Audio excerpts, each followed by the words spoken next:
Hi friends, Sanju best kitchen को आपण मन स्वागत। आज आम बनवाई जाऊँगी नाउर संतुला। देखो से गोटे नाउ नहीं ताकू आम छोट छोट करके माने बड़ बड़ साइज 3 गड़ करदे देखिए धोईदे गोटा चोपा छड़े चुन चुन करके काटी नवा। नाउ को चोपा छड़े दीची गड़ गड़ काटिकी देखिपारे भल भाव। नाउ आम देहपाई बहुत उपकारक, जार ब्लड भी बहलिया से रेगुलर नाउ सेवन करवा द्वारा तार भी ब्लड भल पतला हम। तो मोटापा जो मानकर से माने नाउ खाइबा द्वारा तांकर मोटापा भी कमिज। नाउ आम देहपाई बहुत हितकारक। तो आपण मैंने चेष्टा करंतु रोजाना नाउ खाइबापी यहपरी भाव छोट छोट काटिदेवे। आम संतुला करवा। नाउर भेराइटी आइटम अच्छी, आपण जो आइटम चाहिए करिकी खाई परिबे। आपण मन जो आइटमटा पसंद। नाउ संतुला रे मु 2टी आलू नहीं पकई नेबी, गोटे छोट जह्नी ताकू मध्य धोईकी चुन चुन करके काटिदवा। नाउ को मु एपरि भाव में छोट छोट पीस रे काटी नहीं। देखंतु मु आलू को एपरि छोट छोट काटी देछि, जह्नी की मध्य छोट छोट काटी देछि। प्रथमे आम गैस को ऑन करनवा।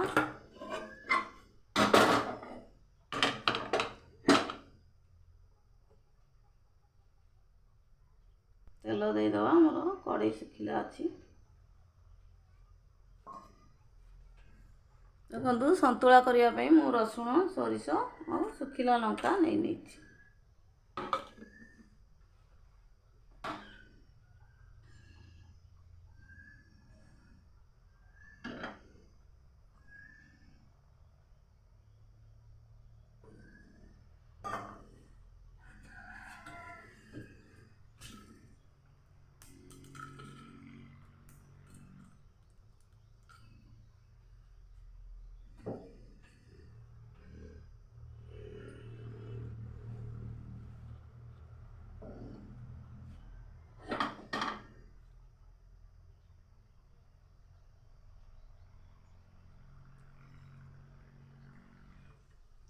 रसुण पकईदे थोड़ा सुखिला लंका सोरिष एका सागर पकई नवा।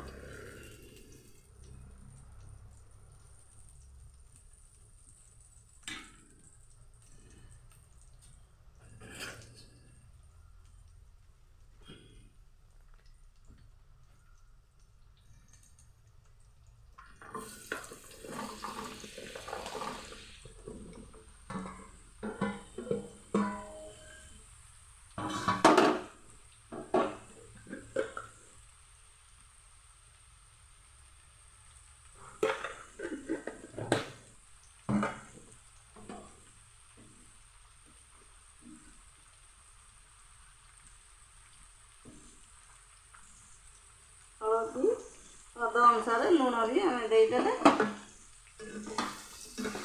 भल भाव में गोल नवा।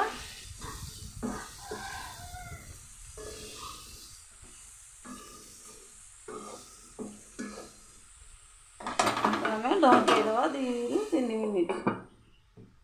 गैस को टिके सिम करदे।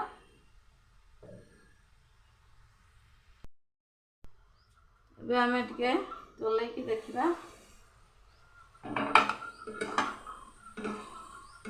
यहीपरि घरे बनातु खातु आउ अन्य मानक खुआतु, देखिए बहुत स्वाद लगे। वीडियोटी भल लगे लाइक शेयर करने जमा भूलें। सब्सक्राइबर करदे तभी मुझे नुआ नुआ वीडियो अपलोड कले सर्वप्रथम आप पाखे पहुँचीज।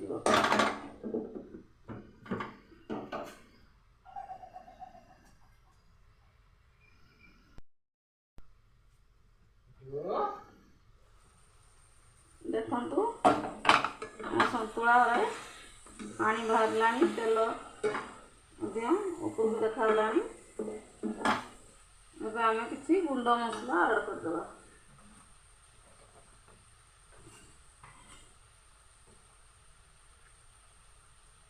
नाली लंका गुंड गोटे चामच टिके कम नहीं।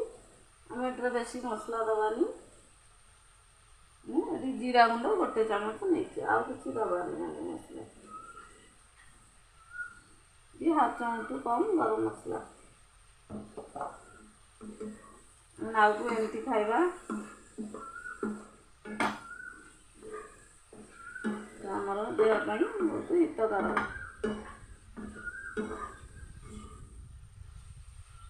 आम परिवा सीझीगला आम गैस को फ्लेम को बढ़ेदेवा।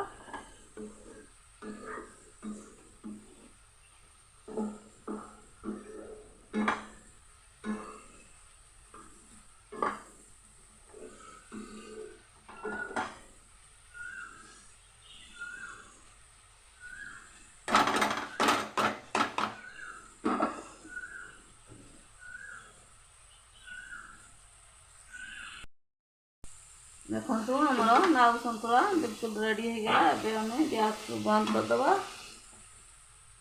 आपण मानकु गोटे प्लेट बाहर कर दउची। देखंतु आमर नाउ संतुला रेडी। एपरि भाबे घरे बनातु खातु अन्य मन को खुआतु। वीडियोटी भल लगे लाइक शेयर करने जमा भूलें। सब्सक्राइबर कर देवे ताकि मु नुआ नुआ वीडियो अपलोड कले सर्वप्रथमे आपण मान पाखे पहुँची जाए।